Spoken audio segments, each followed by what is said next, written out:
Times now ने recently एक ऐसी रिपोर्ट बताई है जिसको सुनकर आप भी क्वेश्चनेबल हो जाएंगे और आप भी सोचने पर मजबूर हो जाएंगे कि what is Mumbai police doing.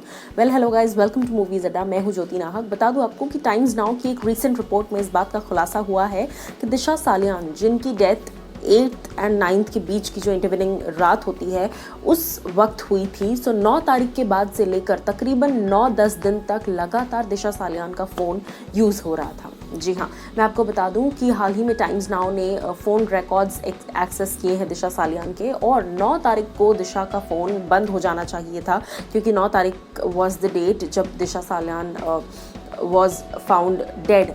But उसके बाद मैं आपको बता दूं कि 10 तारीख, 11 तारीख, 15 तारीख एंड 17 तारीख इतने दिन लगातार दिशा सालियान के फ़ोन यूज़ हुए हैं। और सिर्फ इतना ही नहीं, मैं आपको बता दूं कि टाइम्स नाउ ने प्रॉपर ग्राफिक्स के साथ इस बात को एक्सप्लेन किया है किस तरीके से दिशा सालियान जब अलाइव थी उस वक्त जितना भी उनका डेटा यूज़ होता था, जी हाँ, उनके जो रिकॉर्ड्स निकले हैं, उनका जो रेगुलर बेसिस पर डेटा यूज़ होता था, डेटा एक्सेस होता था, वो जितना अमाउंट है उससे ज़्यादा अमाउंट का डेटा उनका यूज़ किया गया है उनके जाने के एक दिन बाद। तो कहीं ना कहीं ये क्वेश्चनेबल है। फॉर एग्जाम्पल, अगर मैं आज अपना फ़ोन यूज़ कर रही हूँ तो मेरे फ़ोन से 1 GB डेटा जाएगा, जो कि रेगुलर बेसिस पे 1 GB डेटा जाता है, लेकिन मेरे जाने के बाद मेरे फ़ोन को यूज़ किया गया है जिससे कि 2 से 3 GB डेटा गया है। यानी कि सिर्फ यूज़ नहीं बल्कि ओवर यूज किया गया है। और क्या कॉल्स किए गए हैं, कोई कॉल्स कनेक्ट किए गए हैं या फिर कोई मैसेजेस भेजे गए हैं, लगातार कुछ सेंडिंग और रिसीविंग हुआ है जिस रीज़न से इतना ज़्यादा डेटा एग्जॉस्ट हुआ है।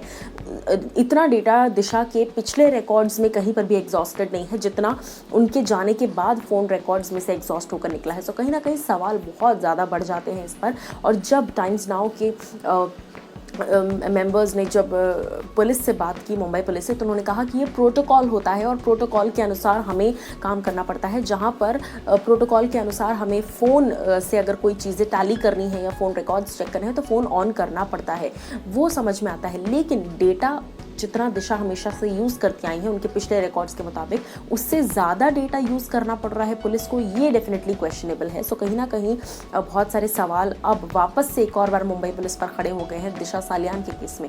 और मैं आपको बता दूं कि फ़ोन रिकॉर्ड्स सिर्फ दिशा के नहीं बल्कि कहीं ना कहीं सुशांत के भी जितने भी सोशल मीडिया हैंडल्स हैं, सोशल मीडिया अकाउंट्स हैं, वो सारे टैम्पर किए गए हैं और खुलेआम टैम्परिंग चल रही थी। मैं आपको ये भी बता दूँ कि सुशांत के ट्विटर पर भी इस तरह की चीज़ें थी। सुशांत का ट्विटर 27 दिसंबर 2019 के बाद से डीएक्टिवेटेड है। उसके बाद से कोई पोस्ट नहीं नज़र आ रहा, कुछ नज़र नहीं आ रहा। जबकि सुशांत ने दिशा सालियान को लेकर ट्वीट भी किया था। सुशांत ने खुद ट्वीट किया था दिशा को लेकर कि वो बहुत सैड हैं और शॉकिंग, और लेकिन ये इसमें से कोई भी बात अब ट्विटर पर नहीं है। तो खुलेआम जो है एविडेंस टैम्परिंग चल रही थी।